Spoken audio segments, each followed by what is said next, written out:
प्रेम से बोलिए वीर बजरंगबली हनुमान की जय। शनि देव महाराज की जय। आइए आज श्रवण करते हैं शनिवार व्रत की पावन कथा का। शनि देवता को प्रसन्न करने का सबसे बड़ा उपाय है शनिवार व्रत। कहते हैं जो कोई सच्चे मन से शनिवार का व्रत का पालन करता है उसे शनि दोष से मुक्ति मिल जाती है। जिन लोगों की कुंडली में शनि कमजोर स्थिति में हो उन्हें शनिवार का व्रत जरूर करना चाहिए। ये व्रत शनि साढ़े साती और शनि ढैया से भी राहत दिलाती है। तो आइए मन में शनि देव जी का स्मरण करते हुए कथा का श्रवण करते हैं। एक बार प्रेम से बोलिए शनि देव की जय। एक समय स्वर्गलोक में सबसे बड़ा कौन है, इस बात के प्रश्न पर 9 ग्रहों में वाद विवाद हो गया। विवाद इतना बढ़ गया कि भयंकर युद्ध की स्थिति बन गई। निर्णय के लिए सभी देवता देवराज इंद्र के पास पहुंचे और बोले, हे देवराज, आपको निर्णय करना होगा कि हम में से सबसे बड़ा कौन है। देवताओं का प्रश्न सुनकर देवराज इंद्र उलझन में पड़ गए। इंद्र बोले, मैं इस प्रश्न का उत्तर देने में असमर्थ हूँ। हम सभी पृथ्वी लोक में उज्जैनी नगरी में राजा विक्रमादित्य के पास चलते हैं। देवराज इंद्र सहित सभी ग्रह उज्जैनी नगरी पहुंचे। महल में पहुंचकर सब देवताओं ने उनसे अपना प्रश्न पूछा तो राजा विक्रमादित्य भी कुछ देर के लिए परेशान हो उठे, क्योंकि सभी देवता अपनी अपनी शक्तियों के कारण महान थे। किसी को भी छोटा या बड़ा कह देने से उनके क्रोध के प्रकोप से भयंकर हानि पहुंच सकती थी। अचानक राजा विक्रमादित्य को एक उपाय सूझा और उन्होंने विभिन्न धातुओं जैसे स्वर्ण, रजत, कांसा, ताम्र, सीसा, रागा, जस्ता, अभ्रक व लोहे के 9 आसन बनवाए। धातुओं के गुणों के अनुसार सभी आसनों को एक दूसरे के पीछे रखवाकर उन्होंने देवताओं को अपने अपने सिंहासन पर बैठने को कहा। देवताओं के बैठने के बाद राजा विक्रमादित्य ने कहा, आपका निर्णय तो स्वयं हो गया है। जो सबसे पहले सिंहासन पर विराजमान है वही सबसे बड़ा है।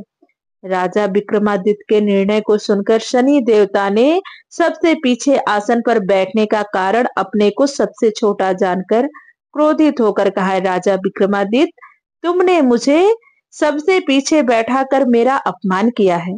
तुम मेरी शक्तियों से परिचित नहीं हो। मैं तुम्हारा सर्वनाश कर दूंगा। शनि देव ने कहा, सूर्य एक राशि पर 1 महीने, चंद्रमा 2.25 महीने, मंगल 1.5 महीने, बुध और शुक्र 1 महीने, बृहस्पति 13 महीने रहते हैं। लेकिन मैं किसी राशि पर 7.5 वर्ष तक रहता हूँ, जिसे साढ़े साती कहते हैं। बड़े बड़े देवताओं को मैंने अपने प्रकोप से पीड़ित किया है।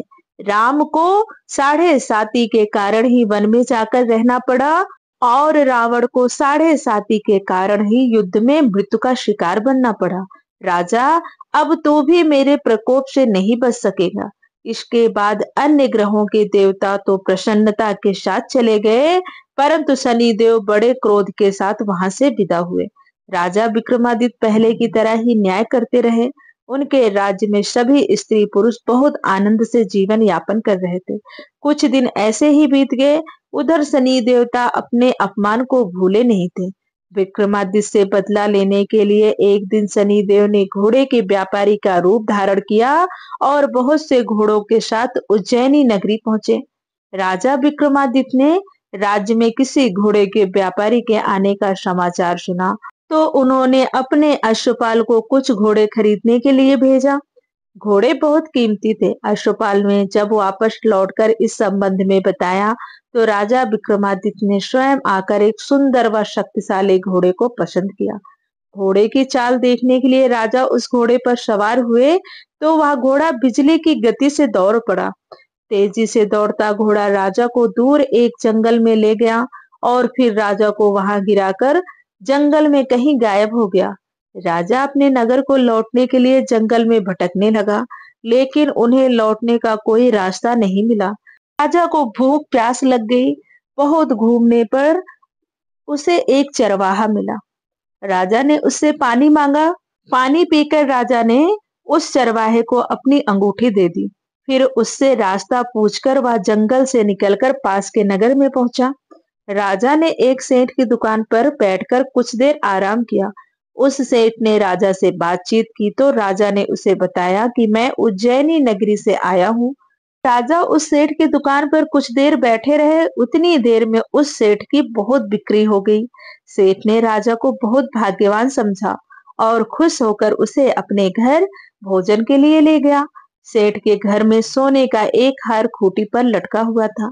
राजा को उस कमरे में छोड़कर सेठ कुछ देर के लिए बाहर गया। तभी एक आश्चर्यजनक घटना घटी। राजा के देखते देखते सोने के उस हार को खूंटी निगल गई। सेठ ने कमरे में लौटकर हार को गायब देखा तो चोरी का संदेह राजा पर ही किया, क्योंकि उस कमरे में राजा ही अकेला बैठा था। सेठ ने अपने नौकरों से कहा कि इस परदेसी को रस्सियों से बांधकर नगर के राजा के पास ले चलो। नौकरों ने वैसा ही किया। राजा विक्रमादित्य को रस्सियों में बांधा और राजा के सामने उपस्थित हुए। राजा ने विक्रमादित्य से हार के बारे में पूछा। तब राजा विक्रमादित्य ने कहा कि मेरे देखते ही देखते खूंटी ने हार को निगल लिया था। ऐसी बात को सुनकर राजा को बहुत क्रोध आया और राजा ने क्रोधित होकर चोरी करने के अपराध में विक्रमादित्य के हाथ पांव काटने के आदेश दे दिए। राजा विक्रमादित्य के हाथ पांव काटकर उसे नगर की सड़क पर छोड़ दिया गया। कुछ दिन बाद एक तेली ने राजा विक्रमादित्य को देखा तो उस पर दया आ गई। उसे उठाकर वह अपने घर ले गया और उन्हें अपने कोल्हू पर बैठा दिया। राजा आवाज देकर बैलों को हाँकता रहा। इस तरह तेली का बैल चलता रहा और राजा को भोजन मिलता रहा। शनि के प्रकोप की 7.5 पूरी होने पर वर्षा ऋतु प्रारंभ हुई। वर्षा ऋतु के साथ साथ राजा विक्रमादित्य के अच्छे दिनों की शुरुआत भी शुरू हो गई। राजा विक्रमादित्य एक रात मेघ मल्हार गा रहे थे।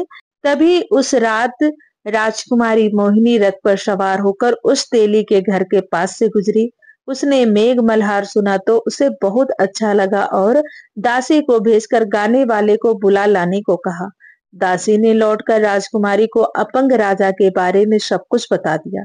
राजकुमारी उसके मेघ मल्हार से बहुत मोहित हुई। अतः उसने सब कुछ जानकर भी अपंग राजा से विवाह करने का निश्चय कर लिया। राजकुमारी ने अपने माता पिता से जब यह बात कही तो वे हैरान रह गए।